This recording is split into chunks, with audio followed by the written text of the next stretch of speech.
good to see you again. It's been so long since you've been here. You had me thinking you were dead. How's your tax bill, Mr. Politician? It's good to see you again. It's been so long. Thank you so much for joining us on today's broadcast, and of course on Unity Train. And in case you're just tuning on, of course this is Unity 93.3 FM and TV, and we're reaching you live from the city of Jos, Plateau State, Nigeria. Beatrice Adomuiji is my name, and today is Tuesday, 3rd of October 2023. In the studio this morning, I'm so glad, I'm so excited. I have someone who is not a first-timer with us here. He is in fact a family member, and so you'll be so glad too by the time I mention his name, and together we'll be doing this. And so I have Professor Pavena H. Mayiden, Faculty of Veterinary Medicine, University of Jos. He's in the studio, and I'll let him say good morning to you, our listener, and of course our viewer. Good morning, sir. Good morning, Kulbi. Good morning, our listeners. Good morning, viewers within Jos and Plateau State and Nigeria, and indeed around the world. It's another wonderful privilege to be here this morning with all of you. I can assure you that we're going to have a fantastic, wonderful time together as we look at issues of importance to all of us. Issues of importance to all of us, and that again we can talk about peaceful coexistence. That is one thing you cannot throw away, because you will discover is that one thing that you need all the time. So let's make every effort to live in peace with one another. And thank you so much. Stay tuned. Prof. Yes. You know, I've been waiting to have you in the studio so we probably could talk of the issues that has to do with Paul Kagame. You know, I read of him, hopping and, looking forward to also, as president of his country again next year. And so before we talk about NLC-TUC suspends the nationwide strike, as we have them all, virtually all of the national dailies, can we just say something around that? What's your take having him to go again? Because the people seem to trust him, and the confidence, is leading him to want to go back again. Well, thank you very much, Kulbi, for bringing Paul Kagame. Listeners and viewers, the achievements of Paul Kagame in Rwanda are legendary. From meeting a country that was completely divided, a country in chaos, a country that had just passed through genocide, a country where people were no more trusting each other. Paul Kagame, a visionary leader, took Rwanda from grass to grace. Rwanda is now one of the fastest growing economies in Africa. It is also one of the most peaceful countries in Africa. In fact, Nigeria is lagging far behind when it comes to these indices of peace and economic growth. So he has done wonderfully well. You know, during the Rwandan genocide in 1994, when the Hutus rose against the Tutsis and almost exterminated the Tutsis, the UN forces did not help. The world superpowers did not help. In fact, Rwandans were crying, begging for help. I've been privileged to not only read the history, but to go and see things for myself. Look at some of the weapons that were used by those people who perpetuated the genocide, and listen to the testimonies of survivors of the genocide. It was indeed a horrific time in the history of Rwanda, and indeed of Africa. And for that genocide to end, it needed a man that was brave, bold. It needed a man among men. And that was the time that the world found a man called Paul Kagame. Paul Kagame was enjoying himself in the UK when this was happening. But he renounced that enjoyment and decided to come and help his people. Because at about that time when the genocide started, his friend also was killed. His friend was one of those who were leading rebels to try to stop the Rwandan army from killing people, and the friend was killed. So Paul Kagame had to come and take up leadership to stop the genocide. They did not, of course, allow him to come into the country of Rwanda. He was in one of the neighboring countries, and he sent part of the Rwandan Patriotic Front, soldiers, about 600 of them, for a meeting in Kigali.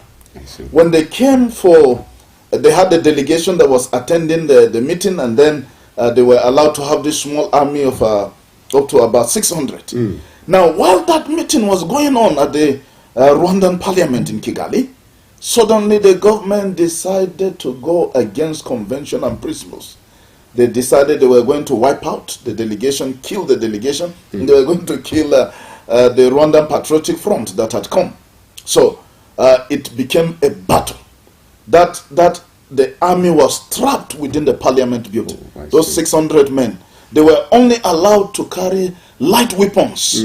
They couldn't carry heavy weapons, and they were trapped and they were surrounded by the Rwandan army, and they had no chance of survival. They were able to communicate with Paul Kagame, who was then outside the country and leading the Rwandan Patriotic Front, and he told them, look, if you remain there within the parliament, hiding maybe in the basement and all such, all of you are going to die. But if you break out into 4 companies, you may survive. That's the decision to take. So they chose that suggestion of their leader, 150, 150, 150. They broke into 4 different companies, one going towards the presidential palace, another to the Kigali mountain, another to the stadium, another took another route to face the army, and miraculously 600 soldiers with light weapons were able to defeat a 24,000 strong Rwandan army that has surrounded the parliament. I mean, could be. Yes, sir. This is a miracle. Yes, 600 against 24,000. They had no chance. This can only be a miracle. That is why you see that they celebrate Paul Kagame. Paul Kagame now decided that some more reinforcements should come into the country, and it was going to take them 2 days to get to Kigali. So, meanwhile, the battle was raging. But in 2-3 days' time, some more reinforcements came in, and Paul Kagame himself, General Paul Kagame, marched into the city of Kigali, to the center of the city. I mean, that picture, if you see it at the Rwandan Genocide Memorial, is iconic. The time that Paul Kagame got to the center of the city of Kigali, and the Rwandan army was defeated completely and chased away from the capital, chased away from the country, and all that. So this is the legendary and wonderful, but I also have reservations. Please, I can't wait to hear your reservations. My reservations is I think that it is time for Paul Kagame to take a bow and leave the scene. He has achieved a lot economically, politically, security-wise. He has stabilized the country. This is the best time to take a bow. He's been there for over 20 years. This is the time to leave when the ovation is loudest. Nelson Mandela left when the ovation was loudest. This is the best time to leave. Please, Paul Kagame, if you hear me at any point in time. Yes, of course. It is better to take an exit now. Don't fall into the trap that many African leaders have fallen into. They, instead of leaving when the ovation was loudest, they waited until the ovation was lowest, or there was not even any ovation. At all. No ovation at all when they were leaving. So I will not support him going for another term in office. Okay. I think he has done fantastically well for Rwanda, and I think that the people he has mentored, he should allow them to take over. Okay. Because the true greatness of a leader is in his ability to groom men and women who will succeed him. Success without a successor is failure. So if you don't have somebody to succeed you, nobody can do as you have done and even more. Then you have failed, as a leader. So it is time for Paul Kagame to please take a bow and exit the scene. Okay, Prof, before you now give us your take home as regards Mr. President's speech for the 63rd Independence Day, maybe still on issues that has to do with security challenge. Let's go with this one also. Before even we come back to NLC and all that, suspending nationwide strike, why don't we look at 8 Jos residents killed in Independence Day attack? So sad on the Plateau. Really sad. Now from Rwanda, now back to Plateau. Really sad. Really sad. Could be bringing this rather sad news of these wonderful citizens, innocent citizens, that were killed on Independence Day as people were celebrating. And it is 2 days after that the nation is even hearing that this happened. The newspapers are now carrying it, and the news media, of course, social media usually is faster that carried the news. But this is what we've been talking about: insecurity in our country. That certain individuals can carry weapons and go and attack and kill and go scot-free beats my imagination. Yes.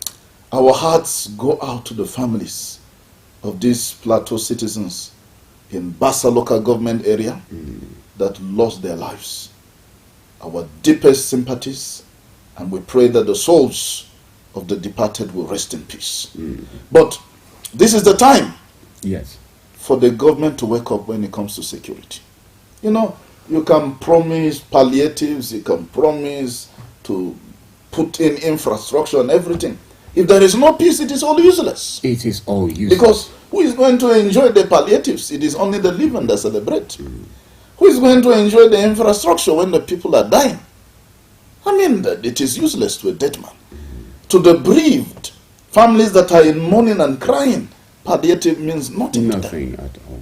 Because they are mourning, their hearts are depressed, they are sorrowful. It looks like the end of the world to them. So, it is high time our security agencies wake up. It is not enough to make promises, to say we'll go after them, we'll deal with them decisively, we'll unravel the mystery, we'll do this and do that. Nigerians are tired of all this jamboree of promises and threats against criminals who are killing innocent people. It is time that our security agencies become more proactive. Let's not wait until there is an attack. Let's use technology. Let's use modern technology, at this time. Can you imagine that on a day that Nigerians are celebrating, rejoicing, and saying we are 63 years old as a nation, people are dying on that day?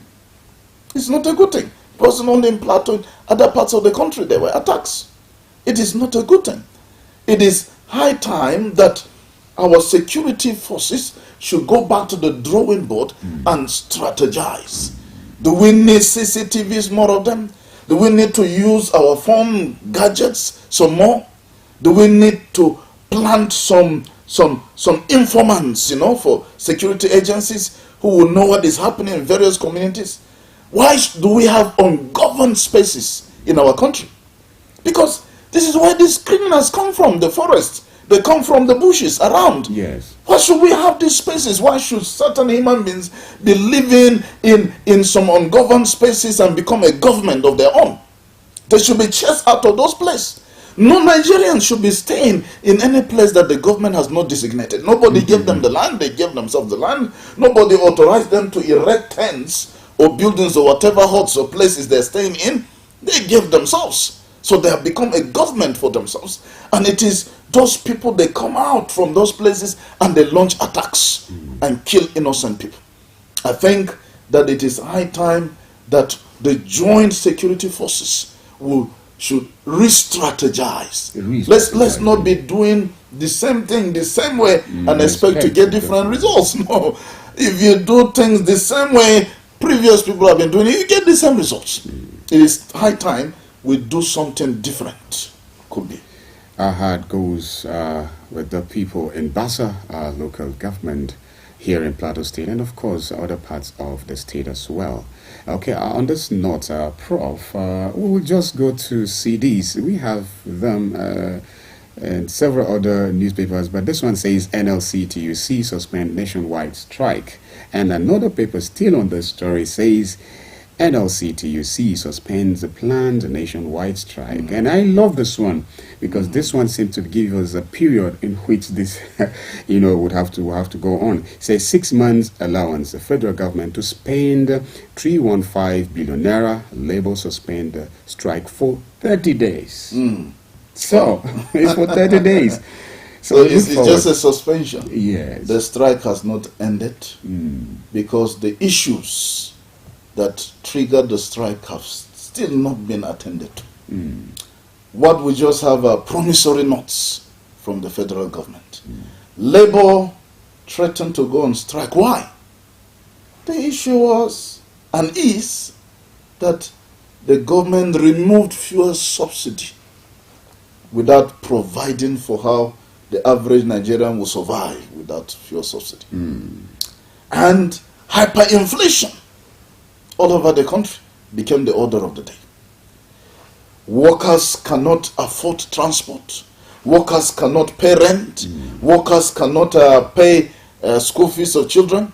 Workers cannot even afford to eat 3 square meals. Wages were not increased, but every other thing increased. And Labour said, this is not right. We cannot be here and allow our workers to keep dying. Just yesterday, one of the branches of the Labour Union talked about losing a lot of members because of economic hardships. People are dying, could be. And I'm sure that our listeners and viewers will know people who have died or are suffering because of the harsh economic realities. And so Labour said, no, you've removed your subsidy, you have to make provision. You have to help the workers. Otherwise, we're going to shut down the economy. That will be a total national shutdown. It will have really been disastrous. Yes, I remember the last time we had this shutdown. You really wish this would not. It was my prayer that we don't have this shutdown of the economy, because it was going to be a total strike. It was going to be a complete strike. It means that the radio stations, television stations, it means the motor parks, it means even airplanes, it means, name it, even hospitals, our schools, and of course offices, even the petrol, the petrol tanker workers, the fuel station, everywhere will be locked down, closed. It was going to be a disaster for the country. Why? Because we're going to lose billions in a matter of a few days. And if it continues, it becomes trillions lost in the economy. So it is good that the federal government kept calling for meetings with NLC and TUC. They met again and again and again. It was good that they were meeting. But if you ask me, Kumbi, the federal government should not have waited for things to get to this point before acting. Why wait for a threat from labor unions before you do what is right? Now, the federal government has said, all right, because when the president delivered his independence speech, he talked about 25,000 naira that will be given to workers who are of the low cadre. And the labor union said, no, that's not enough. That's not good enough. It has to be across the board. Now the federal government has agreed to give 35,000 naira increase. And if you ask me, that is still not enough. That is still not enough. Because what are you talking about? All right, 35,000, pending the time that there will be an agreement for a new minimum wage to be implemented for workers. 35,000 is not enough to give me a full tank in my car. My car, for me to have a full tank, if the tank is empty, I need about 45,000 naira to fill the tank.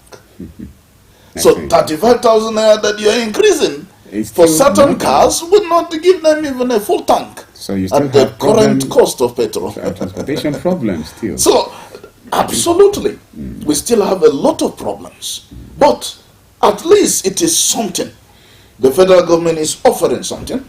And in addition to that, the federal government had offered to set aside 100 billion naira. And that 100 billion naira is going to be used to at least help the transportation of workers, across the country, and do so many things. And they're talking about the compressed natural gas. 55,000 kits will be provided, and about 10 campuses across the country will be responsible for, sort of remodifying vehicles to begin to use the CNG, the compressed natural gas, all in an effort to at least cushion the effects of the hardships on the citizens. And of course, they have also talked about other things that the government is promising to also do. 15 million families are going to benefit with 25,000 naira for the next 3 months. But the question is, after the 3 months, what happens? What is next? Yeah. 25,000, 25,000, 25,000, that's 75,000. After that, what is going to happen? And they have also offered to remove VAT on diesel, because diesel is extremely expensive now. If you have a generator running on diesel, God have mercy on you. If you have a vehicle that uses diesel, God have mercy on you. So they have offered to remove VAT on diesel. Hopefully that will bring down the price of diesel a little bit. So on the overall, if you look at it, the federal government has offered something, and the labor union also has at least reduced their hard stance, and they have met somewhere in the middle. There has been some middle ground, some compromise, as it were, and this is good. This is good in the sense that we've been able to avert a national shutdown. We've been able to avert this strike. Because can you imagine if our universities, because I come from the university community, if the universities are closed, we've lost about 8 months. Last year, 8 months, Imagine that the shutdown continues. Imagine what is going to happen. For university or just, for example, students are just resuming and they'll have to go back home, or they have to stay doing nothing. What is going to happen? It is going to affect the semester, affect the whole session. And of course, all over the country, there's going to be chaos. There's going to be anarchy. There's going to be pandemonium, as it were. So it is a wonderful thing that the federal government has made a good offer for now. And the labor union has also decided to soft pedal, and they have met somewhere in the middle. And we hope that the government will implement the agreement, because it is suspension of the strike for 30 days. For 30 days. 30 days. It is not that they have called off or said there will not be strike. It is 30 days. Agreements have been signed, and Labour will want to see whether the government is serious about implementing the agreements that have been signed before the Labour will decide whether they will go on another strike. So we hope that within the next 30 days, the federal government will make good its promise. The federal government will do something tangible so that Labour will not have to go on strike.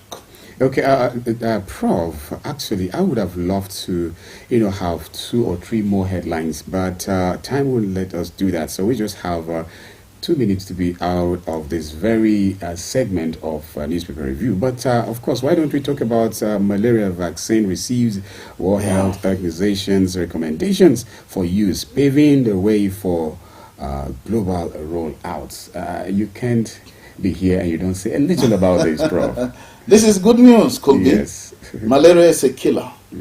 More than 500,000 to 1 million people die every year around the world due to the malaria epidemic. And malaria is a killer in young children and in the elderly and in people whose immune system has been compromised for one reason or the other. So this is good news. In Nigeria alone, we lose about 50,000 to 100,000 every year due to malaria. And I've known people who have died of malaria, fantastic, wonderful individuals. Sometimes it is cerebral malaria and it wasn't diagnosed early enough. So this University of Oxford has come up with a fantastic vaccine against malaria. This vaccine has 75% efficacy. Of course, the University of Oxford, in collaboration with the institute, an institute in India that specializes in producing vaccines, collaborated with the University of Oxford, and they were able to produce this vaccine. This vaccine has been on trial for quite some time, and finally it has received the blessing, the recommendation of the World Health Organization.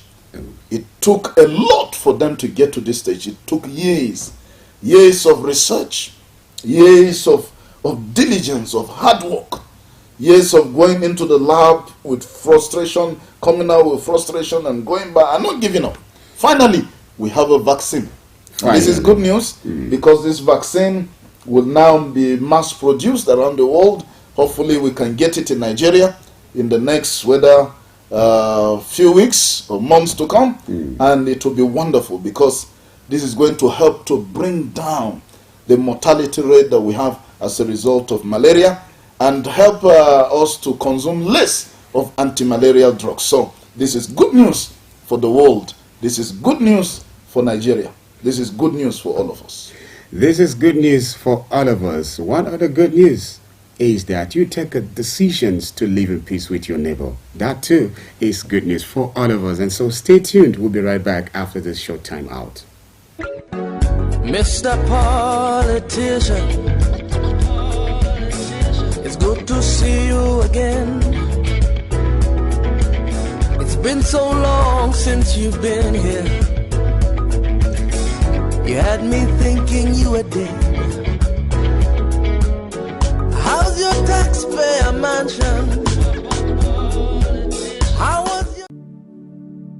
I was the head boy in my primary school, senior prefect and best graduating student in my secondary school, but drug abuse almost ruined my life. I was on an average of 2 grams of cocaine per day. I was taking 8 ampoules of pentazosine daily. European shisha, cocaine. I became a user, a dealer, and a gangster. I saw other users drowning. I knew I didn't want to be like them, but I was already trapped. My family disowned me. My employment was terminated. I sold my car, sold my house. I'll go out well-dressed and return shoeless, shirtless in exchange for drugs. I was saying things that were not real, and I once stabbed myself because I felt something crawling under my skin. I contacted NDLEA and started therapy. I spent 3 months in therapy. I spent 8 months. It's easy to relapse, but your mind has to be stronger than the cravings. Drugs does not love you. You are not the one using drugs.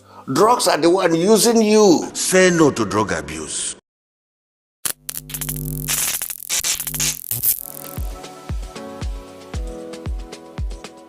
Are you bored and need some company? Get a TV experience like no other on Unity TV. We are turning up the hits with captivating TV shows,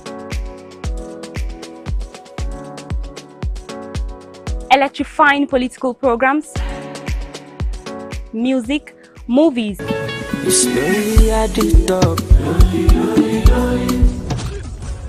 and lots more that will leave you craving. I'm sure you want to know more.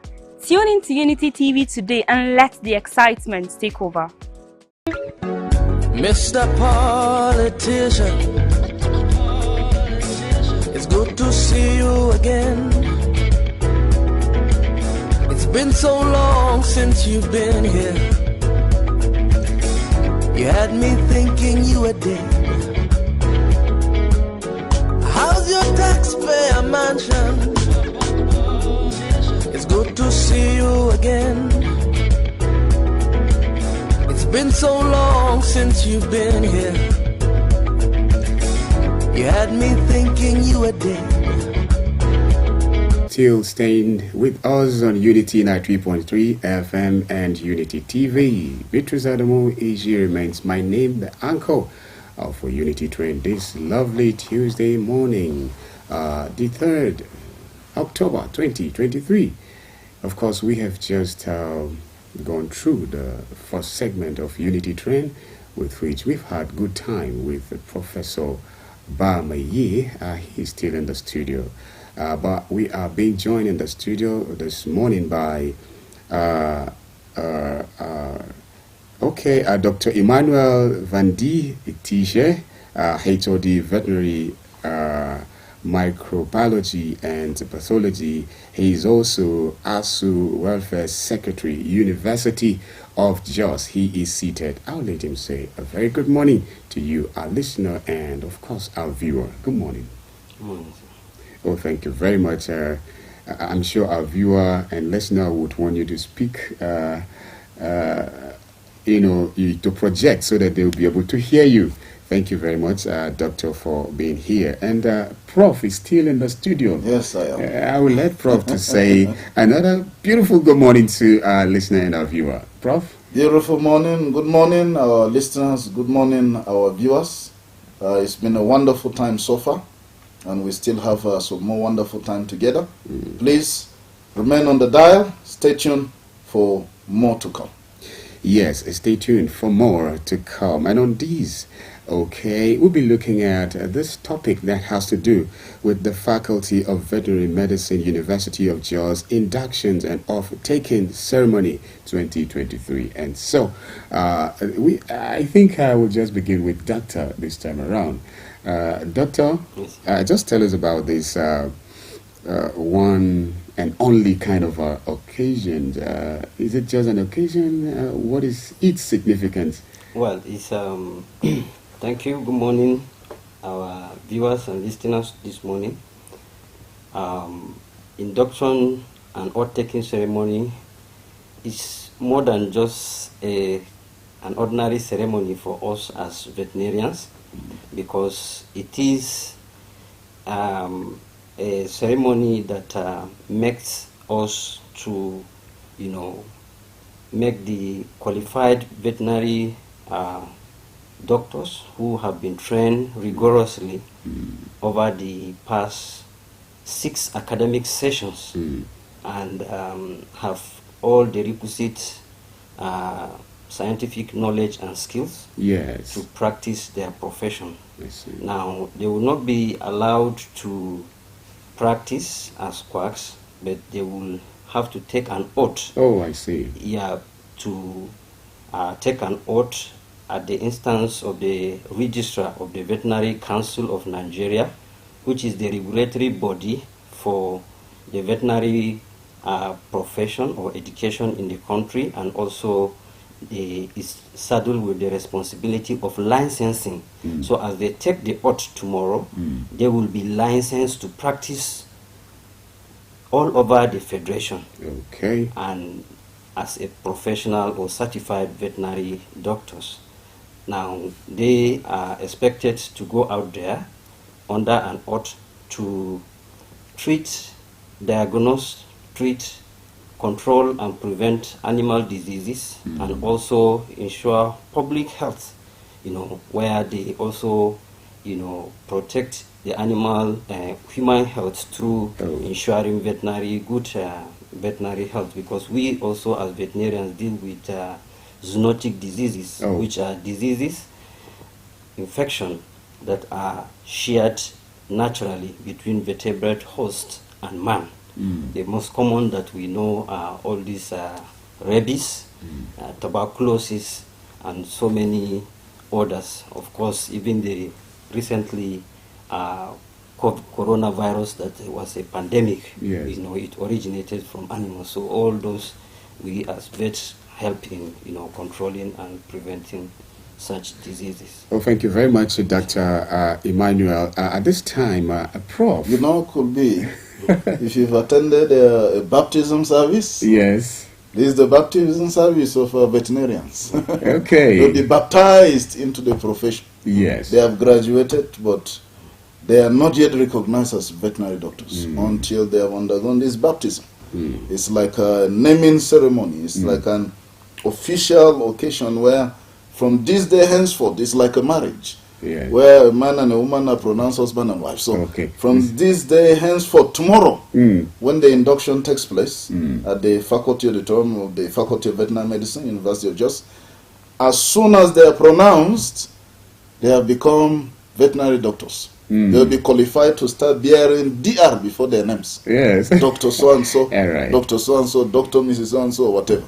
So it is a very crucial ceremony that initiates graduates of veterinary medicine into the veterinary profession officially. All right, Prof, let's talk about oath. Why oath? Yeah. So let's get to know this. Why take an oath? Yes. You know, because like Dr. TJ has mentioned, veterinarians are under oath to protect animal health and human health through protecting animal health.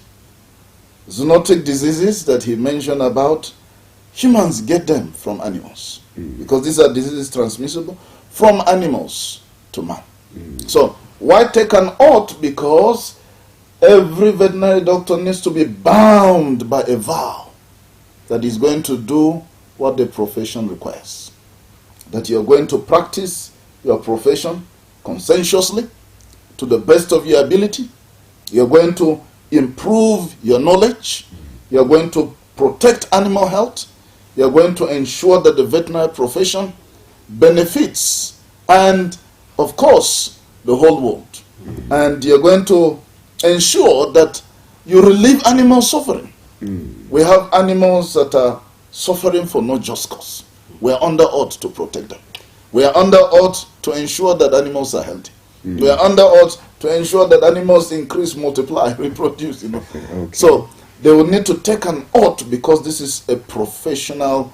This is a profession that is guided by laws, by ethics, and without taking this oath, they will just be considered to be quacks.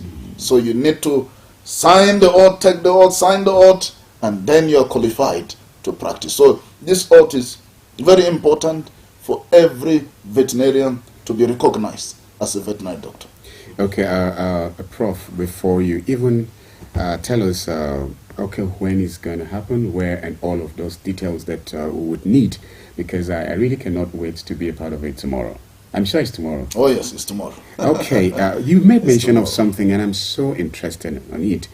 You said there are animals that are suffering for no just reason. Yes. And you know, I just have this mental picture of where you see animals, you know, being entangled, you know, I don't know, maybe I should say maltreated or something like that. Is that what you're saying? Yeah, that's part of it, you know.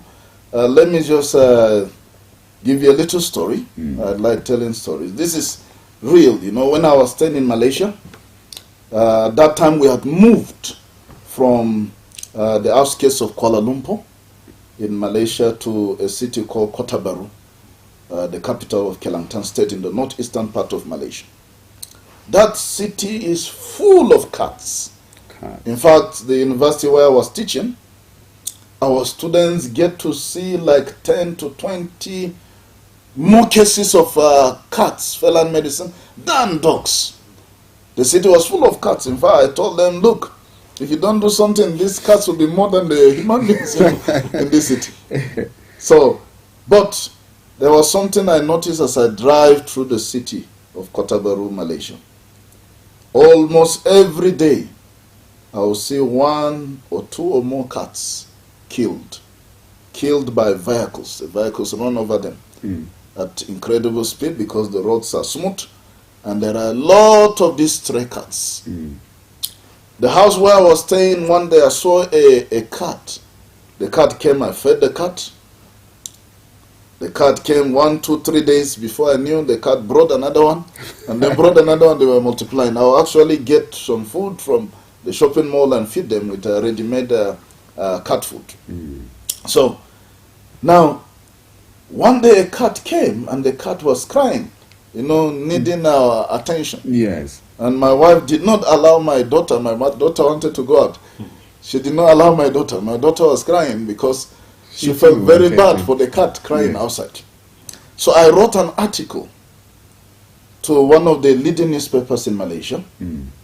And the article was titled "The Cry of the Innocent Cats." And that article was published, and it became a nationwide, article that attracted the attention of people. In fact, the owners of the newspaper, they called me. They even paid me, for writing that article for their newspaper.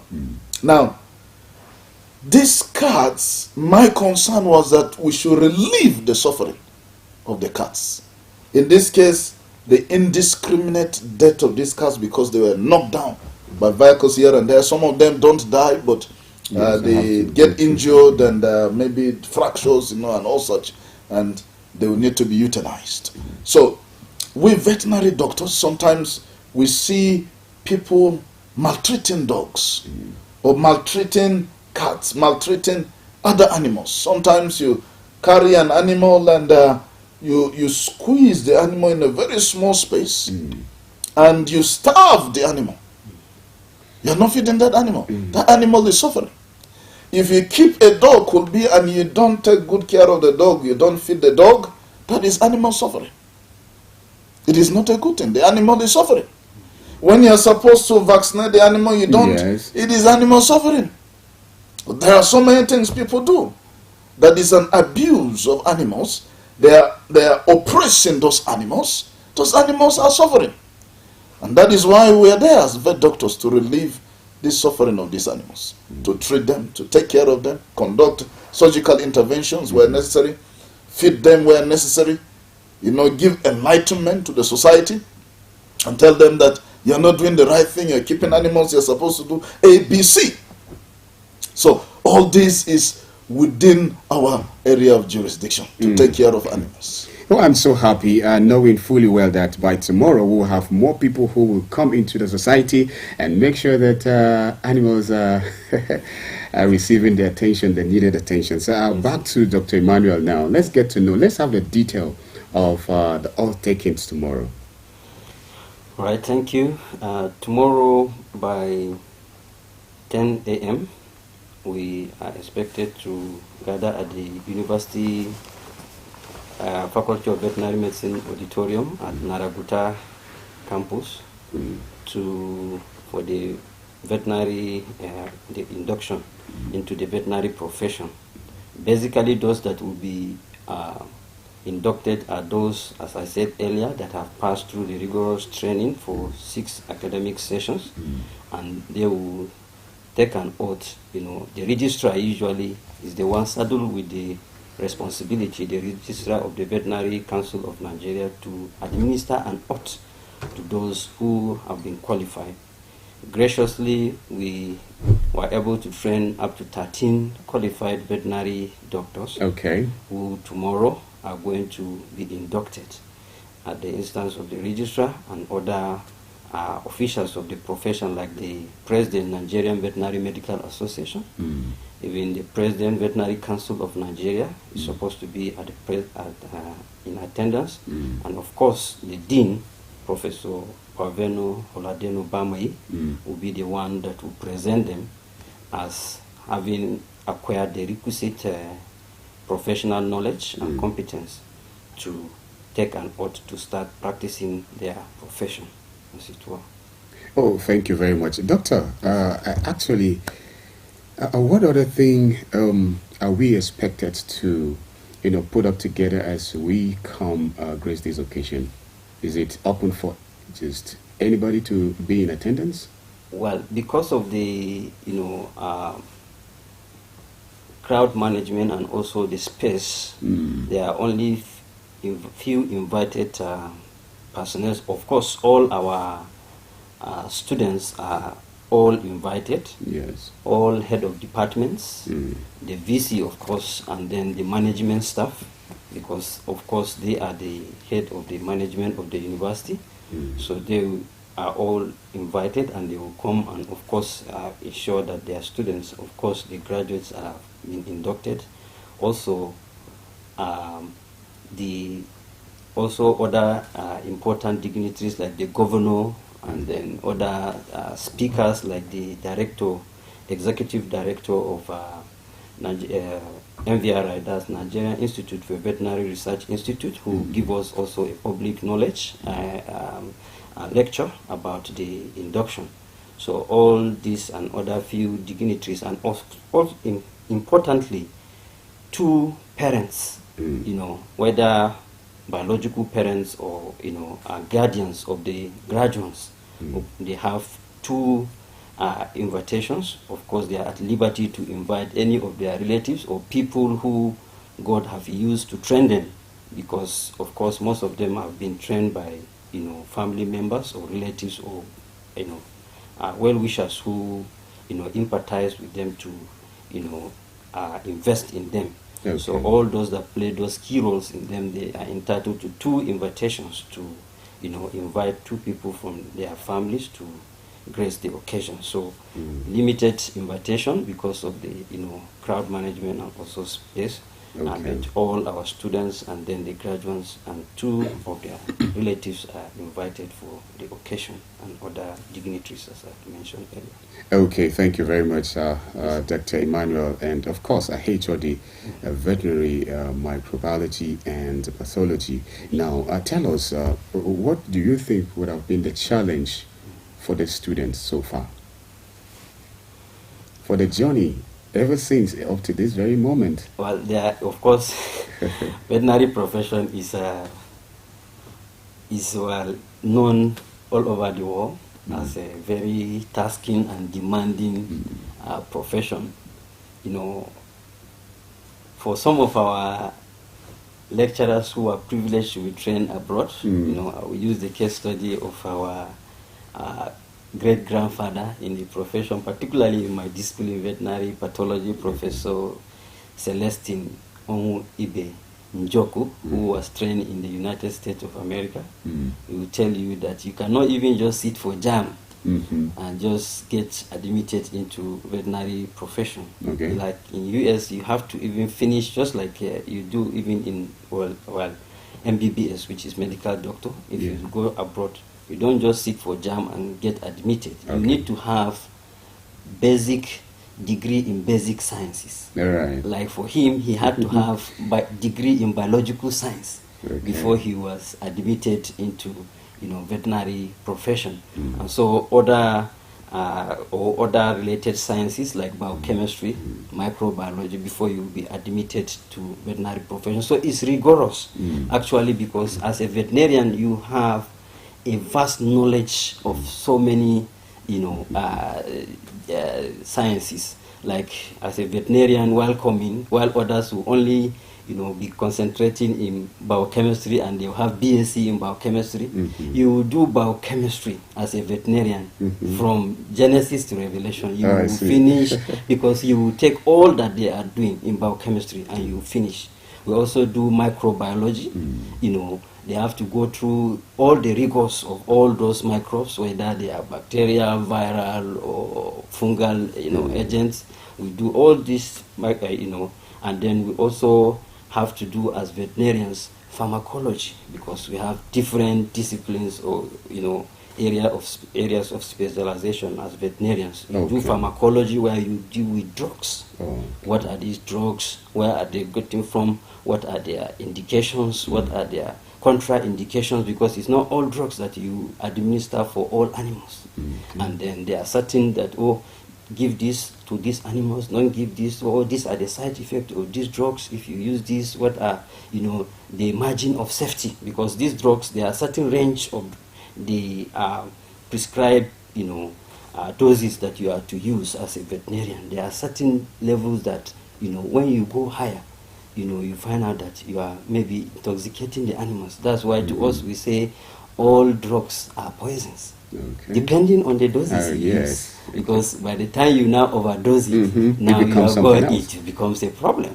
So that's why you need to go through the rigors of the pharmacology to learn all these things. Is this surgery? As a veterinarian, you also learn how to do surgery. There are surgical procedures, just like you see people doing CS, which is cesarean section.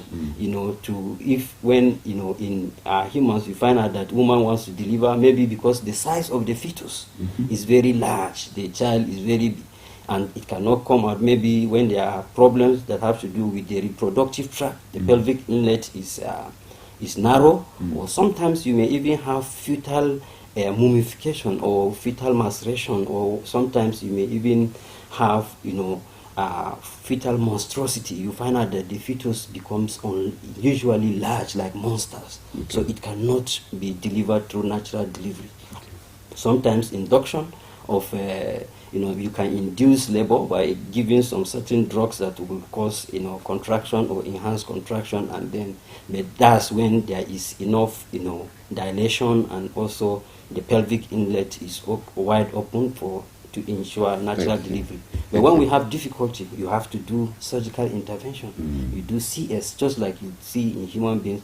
You have to do surgical intervention to help deliver these fetuses and save both the dam and then also the offspring alive, and so many other surgical interventions. Okay, Dr. Emmanuel, do you think that Nigeria has a conducive environment for practice?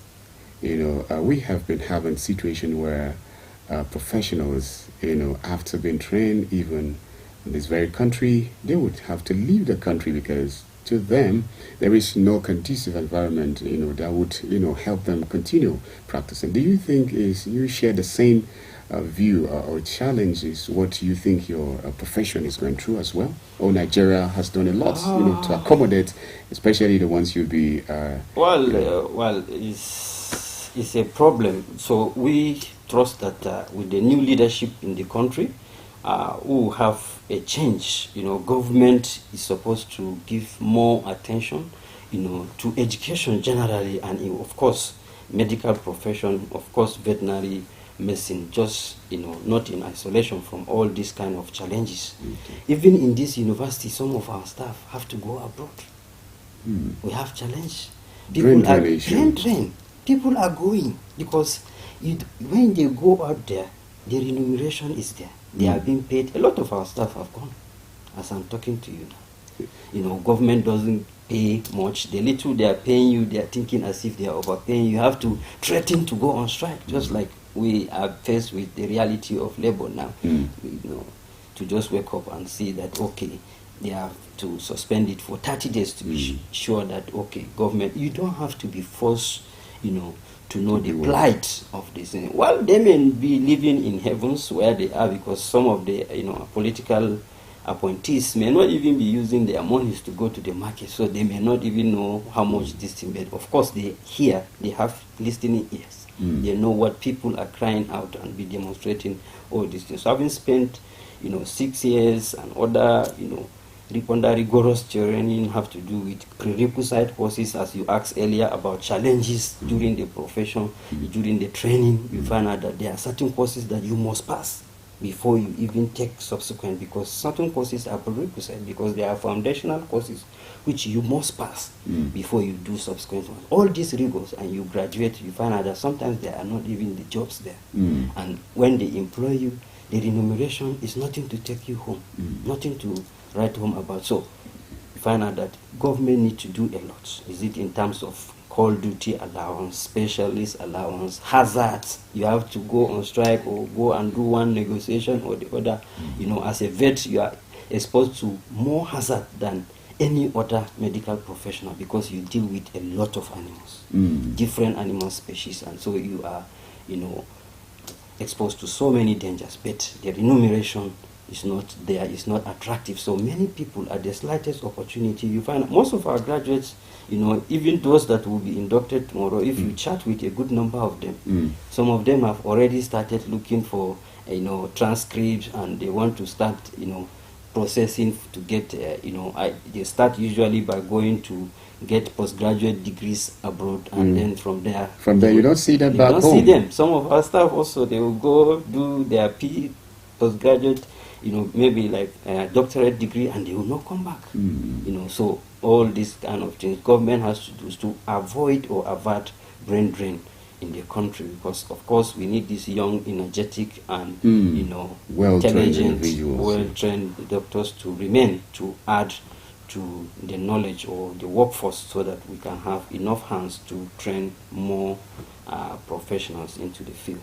Okay, Doctor, you're not certain if these individuals, these well-trained professionals, whom of course tomorrow will be inducted, you're not certain if they will practice in this country? No, I can't guarantee you that all of them, because most of them, from my chat with them, most of them don't even plan to stay.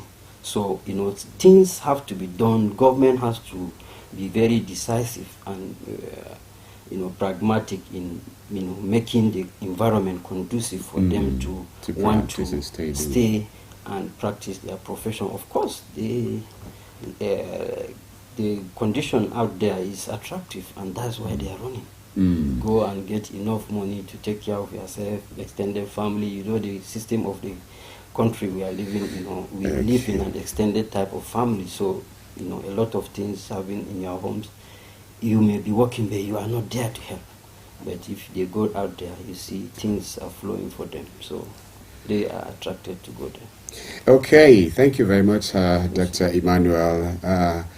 Induction and off-taking ceremony tomorrow is going to take place, but there is no certainty as to whether this individual professionals to be inducted tomorrow will remain in the country to practice. This is because there hasn't been a remarkable and conducive environment for such professionals to practice. Just stay tuned. We'll be right back, and when we come back, it's going to be your segment to call us in and then make your contributions. Thank you.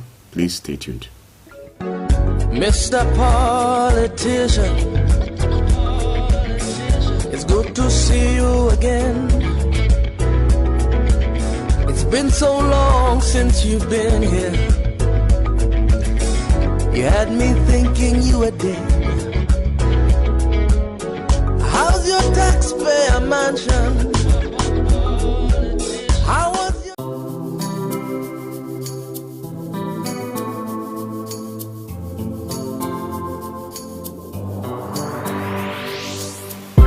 Please pay attention. It starts from the foundation. Everybody needs somebody. Everybody needs some love. You turn a blind eye and care nothing less. Say it's just business, all about the money.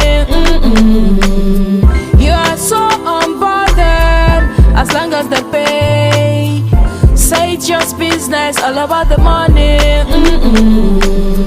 You know they're on a fast lane, but you've got business to run. So you look away the other way. It concerns you. It a kill love, it a kill dreams. It a land people for jail. War against drug abuse. Mr. Politician, it's good to see you again. It's been so long since you've been here. You had me thinking you were dead. How's your taxpayer mansion? For still staying tuned to Unity 93.3 FM and Unity TV. From the city of Jos, we are reaching you live. Yes, of course, don't forget, Plateau is the home of peace and tourism. We have been talking issues that concerns veterinary medicines. Tomorrow is going to be an induction and off-taking ceremony in the University of Jos, and so we beg that you would stay tuned, even as now is your time after all to make your comments. If you want to be a part of this conversation, our studio line remains the same as 070-3235-3315. You just call and let me know your name, where you're calling me from, and when you do that, you have a minute to also give us your comments. Is there the questions that too we can take? And again, in the studio is Dr. Emmanuel, and he is still in the studio. He'll listen to your comments, your contributions, and then he will respond after some times. You can also reach us on our Facebook platform, Unity Radio FM/TV. Just you be live with us, and you can throw your comments there. I'll read it in due time. And again, if you want to send an SMS, just go 0808478 in 4 places. 0808-478-9999. You can drop your SMS there, and thank you very much. The studio line remains the same, 070-3235-3315. Remember, comments made on these platforms are not in any way the position of Unity 93.3 FM. Hello, good morning. Hello, good morning. Yeah, good morning. My name is Suna. I'm calling you from Lasisi. Sule from Lasisi, it's good to have you. Definitely, the guests they have already there. We learn a lot from them. Okay. So please, I would like to ask the professor, is it when our leader they used to go out for this, or is it should I call it for tourism or to go and just go outside the country? Are they having the time to meet them so that they will be giving them a lot of advice, so that because they used to go out? But what we are having here in Nigeria is that maybe they used to say they are going to go and also this invention and all other things. For our development, are they calling them so that they can guide them to show them what they're supposed to do when they came back to Nigeria? Thank you so much. Oh, thank you very much, our caller. Yes, if you call us, we would appreciate if you let us know if you are with us live, either on Facebook. We also want to know if you have tuned to your TV set. Reaching us through your TV set there, we would also want to know that. Hello, good morning. Good morning, sir. Oh, thank you very much, sir. This is Abdullahi from Jingo. Okay, Abdullahi, it's good to have you. Hello, sir. It's good to have you. You have a minute, please. Hello, sir. Hey, Abdullahi, I can hear you. Okay. So, please, my own take is issue of security. All right. We have one of our villages that's beside Amokatako, in that village. Okay. Day before yesterday, they went and kidnapped one woman in one village in Amombisa. Okay. Then yesterday night, they went to one of our villages again, it's called Majeda. Okay. They went and killed one person, and they shoot 4 people. They are with their bullets now. Okay. So we are having serious challenge of security in that our area, which called from Amokatako, Ingri, Amombisa, and Majeda. Okay. So that's our own problem. That's my picture. Okay. Thank you very much for calling and for letting us know. Thank you very much. You're welcome.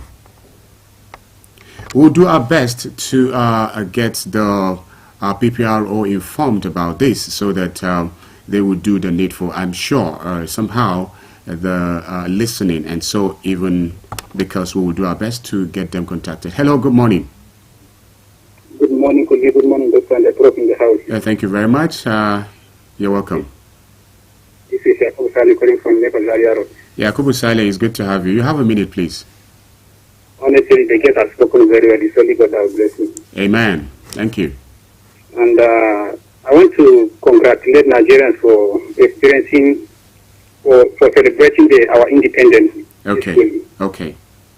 And I want to condole with those people that were terrorized on that very day. Okay. And honestly speaking, the issue of insecurity can never be overemphasized. Yes. The government should stop beating around the bush and face reality. We don't need anything much.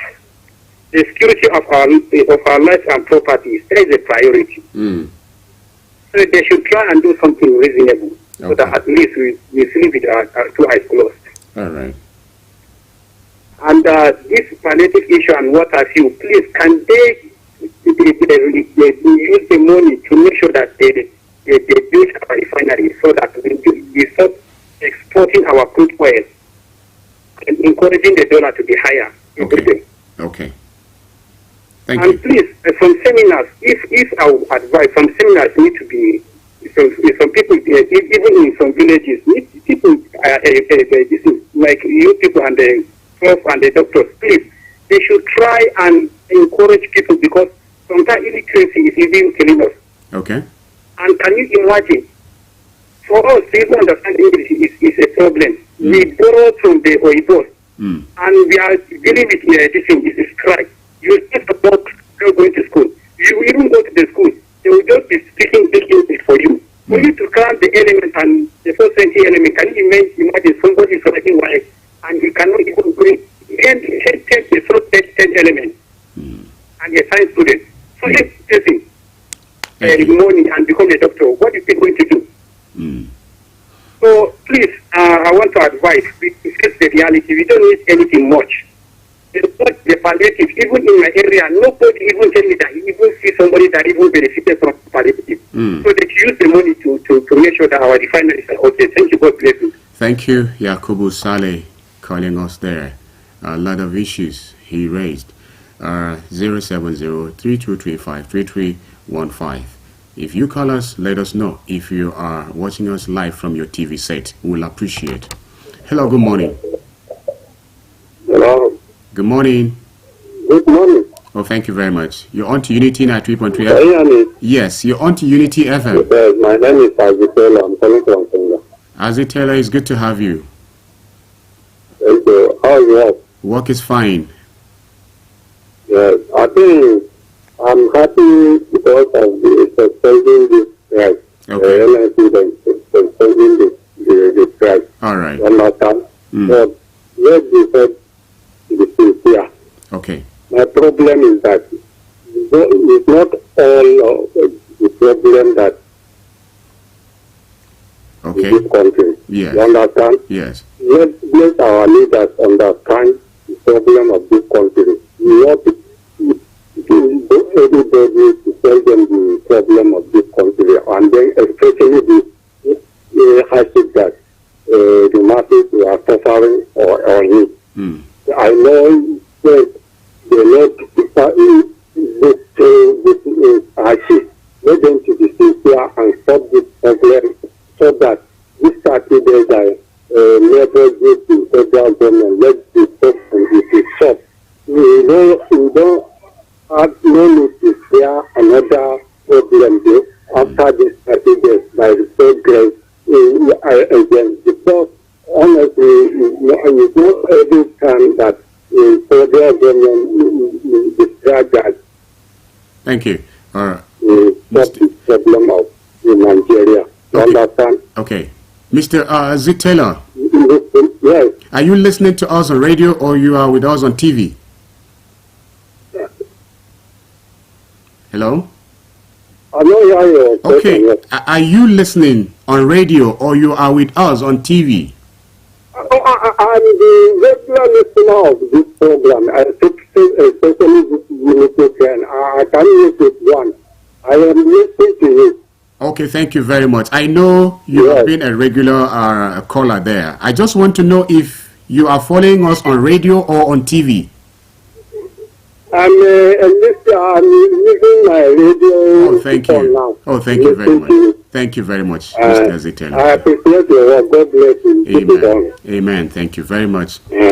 Yes, what we want to establish is to also know if you call us, we would appreciate if you tell us if you are following us on our social media platform or radio or TV. We would really appreciate if you help us know that. Hello, good morning. Okay, we lost that. If you want to be a part, 070-3235-3315. And if you want to send in an SMS, you go 0808-478-9999. That's the line to send your SMS there. And on Facebook, Unity Radio FM/TV Jos. You'll be with us live on Facebook. At this point, hello, good morning. Okay, we lost that. Okay, doctor is listening and he'll respond to your comments in due time. Okay, SMS, we have this. Good morning, Kulbi and the guest. Kudos to the guest. It's unfortunate that some people keep animals but don't care about them. I want to ask something. When you go to some abattoir, you see unhealthy animals killed for consumption. Is it healthy to eat the meat from such animals?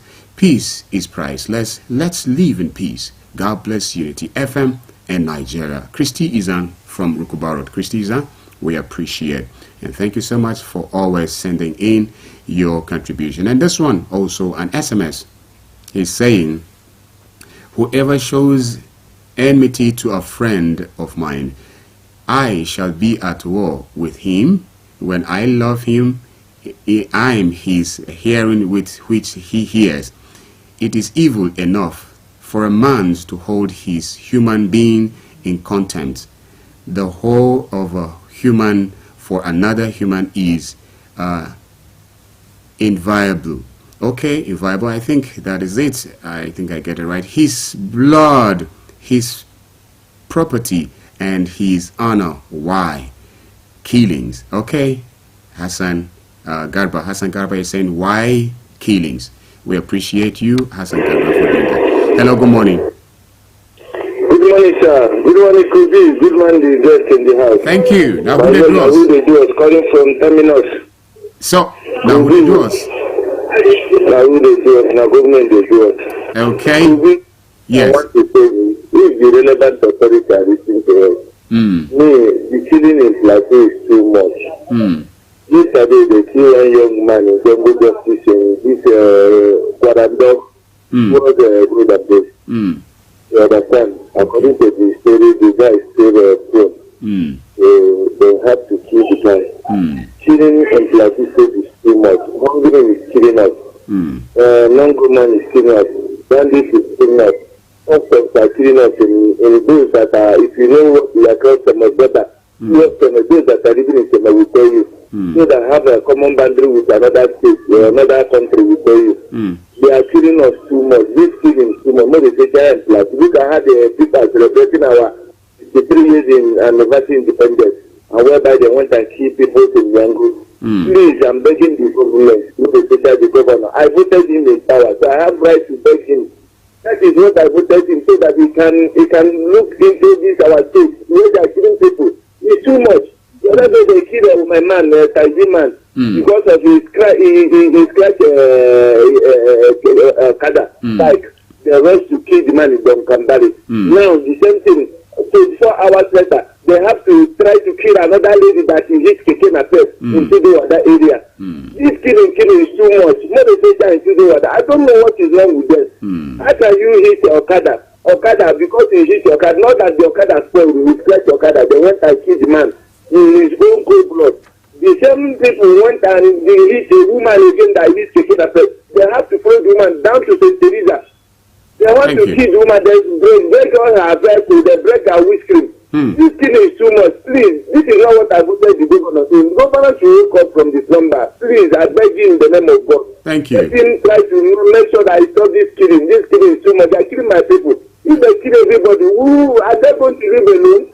Thank you. Please, I'm begging. I'm begging the government. Thank you. God bless you. Thank you. Mr. Kingsley Barnabas calling on the attention of government concerning extrajudicial killings going on in the state. Of course, I want to appreciate the leadership, the youth umbrella of Tudunwada, who came out and made a press release condemning in totality the killing of that young man along that Tudunwada axis. Thank you, the youth Tudunwada Youth Forum, for condemning that. We also want to plead with other youth forums, with other communities. Please, let's not allow those who would want to perpetrate such evil in our domain, in our communities. Let's be all out to make sure we stop them, and then we call relevant authorities to take charge so that there shouldn't be such extrajudicial killings in our communities. Thank you very much. Hello, good morning. Hello, good morning. Oh, thank you very much. My name is Chief Ambassador Usman Big Seven. I'm calling from ZINARIYA. Usman Big Seven, you have a minute. It's good to have you. I'm in support of what Kingsley says this morning. After killing people, who are they going to rule again? Please, for God's sake, really the government should open their eyes and do the needful in terms of protecting the lives and properties of their masses. I swear to God, we don't want a situation whereby some hands. Please, for God's sake, let them try and do the needful. God bless you people. Have a nice day. Thank you very much, Big Seven, a host community here. Okay, extrajudicial killing, still talking on that now, emphasized by Big Seven. Now, it's not the government that is doing this, but of course, the government should also double efforts in order to bring this to an end. And we too would have to be there at all time to call attentions of relevant authorities to do the needful so that we don't have to see this continuing in our communities. And thank you so much. I have this from an SMS platform. Is saying, a righteous man cares for the need of his animals, but the kindest acts of the wicked are cruel. Proverbs 12:10. Nehemiah Abba Marabu, pastor from Basa. It's good to hear from you and read of you, Pastor. Hello, good morning.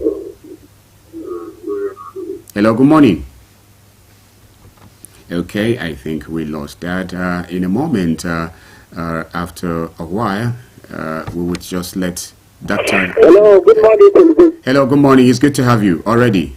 So, my name is Agraman. I'm calling from Kayatarwa. It's my pleasure to hear you in the studio. Thank you very much. And it's mine also. Yes, I can hear you. Are you hearing me? Yes, I can hear you, Abdurrahman.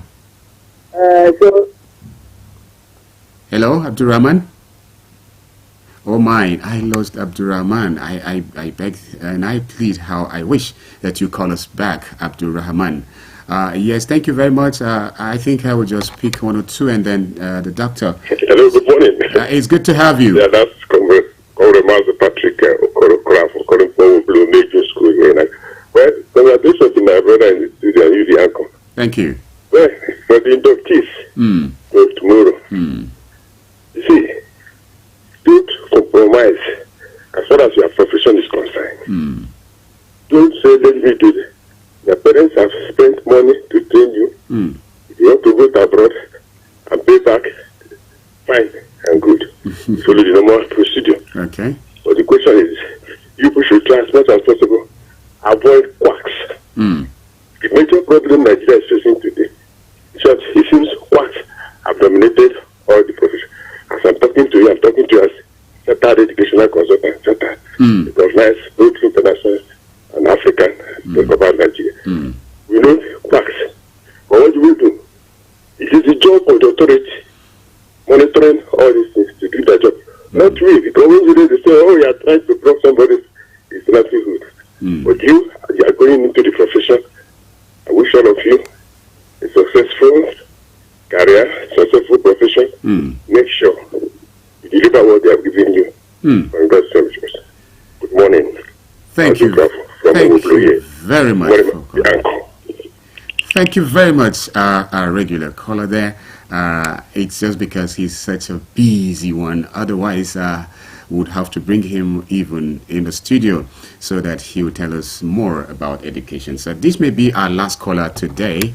Hello, good morning. Hello? Hello? Good morning. I can hear you. Good morning. Thank you very much. Who's on the line this morning? This party was on the line. Okay, you're on to Unity FM. So what's your contribution? Yes, I was working with the Unity FM quarter, right? Yes. And then very unfortunately, I'm a retired soldier. Oh, I see. This matter of this politics, if the government can control, but the present government now is only one-sided. If you are not PDP, you are not the other one, you cannot get anything. Okay. But this positive did not go round. The only people from Mangu got it. Okay. The only people from Mangu is too bad because of this one is there in the government. The rest people, I don't know human beings. Are you sure? I don't know human beings to give them that perspective. Are you sure about Honestly that? speaking, it's too bad for him. Tell him that I'm the one who's talking. What the one is talking. Very seriously.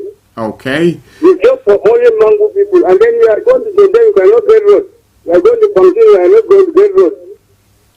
Okay. It's only people from Mangu. What is happening in this country? Okay. We are not matured for this politics at all. We are not matured. We are learning. Oh, yes. We don't know how to do it. It depends on letting me that translated. Okay. I'm the side soldier. I don't try anybody else than God. Okay. Honestly, it's too bad. Okay, you have facts about that. I want to believe. Yes. Okay. Nobody get it like me. I'm Jantan Adamu here. No, even one movie, people get it. Okay. Only people is only party people got it. All right. That is PDP. Young people and non people. I'm just telling you the truth. Okay. Okay. You gotta. Okay. Thank you very much for calling. Anyway, thank you. Yes. We want to encourage that. Please. Yes, of course. It's your right to say what you see. So to address or to make things right. If you have all the facts there. For us, we have not established any of such. And so we want to encourage that, please, let's work together and make sure we do the right thing, and then we end it there. I think at this point, because of time, I'll just let the doctor to respond. And I would love to apologize also because there seemed to be unforeseen issue with our Facebook page. I may not be able to read your comments on Facebook. I apologize. Doctor. Yes, thank you. And thank you, our viewers and listeners there that have asked questions. And some have made comments. Like start with the last person that spoke on what we have talked about the inductees tomorrow. You know, he was talking about us making sure that, okay, the quacks don't take over the profession. Of course, that is the work of the regulatory bodies like the Veterinary Council of Nigeria to ensure that only licensed, veterinary service delivery areas are allowed to practice, because a lot of people, quacks, are out there claiming to be doctors or trained veterinarians, but you see they are quacks. Even some people may be unsuspecting citizens will be patronizing them, and they cause very serious havoc to people. I give you an example of one who is not a veterinarian. He did all this. There are certain institutions that are there to train veterinary assistants and animal health officers, like the one in MVRI. Somebody graduated from there, and then a human dog bite case in humans, which if not attended to by giving post-exposure, especially for people that did not take pre-exposure vaccination for the rabies, you find out that the person may come down with the rabies. And one thing with rabies, once the signs and symptoms have manifested, of course there is no non-treatment for now, and the person would die. And so that person, because of the cases of dog bite, instead of getting human post-exposure treatment, had it been is somebody who is a trained personnel, a doctor, will have gone to pharmacy and to buy or recommend vaccination of post-exposure. Usually we advise, when there are cases of dog bites, you come to us as in the veterinary teaching hospital, who help to give immediate remedy, to wash the place thoroughly with running water and antiseptic soap before we recommend you to go to any medical establishment where they will give post-exposure vaccination at day 0, day 3, day 7, 14 and 28, 5 post-exposure doses to protect. But he was using animal vaccine to vaccinate humans. This is dangerous. Yes. To the unsuspecting. Doctor, sorry, I need to cut you there. Before you say your parting word, maybe in a minute, let me just read this one. An SMS saying, could be Prof. Doctor, I totally agree. To Mazi, the Prophet, Sallallahu Alaihi Wasallam said, a woman entered the hellfire because of an act which she had tied, neither giving it food nor setting it free to eat from the means of the earth. The plateau first, and Nigeria is greater than all of us. We need peace. Hassan Garba, thank you. So your parting word in a minute, please. All right, thank you, listeners and viewers, and thank you, the Unity FM, for giving us this opportunity. We want to invite you to sincerely come for tomorrow's our oath-taking and induction at the Faculty of Veterinary Medicine, Narabuta campus. faculty auditorium at 10 for the induction.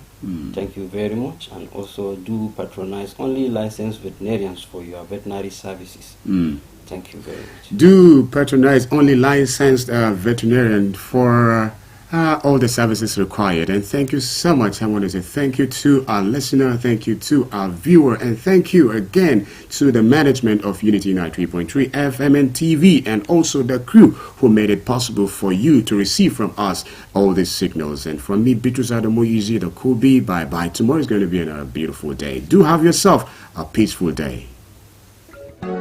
Mr. Politician, it's good to see you again. It's been so long since you've been here. You had me thinking you were dead. How's your taxpayer mansion? How was your...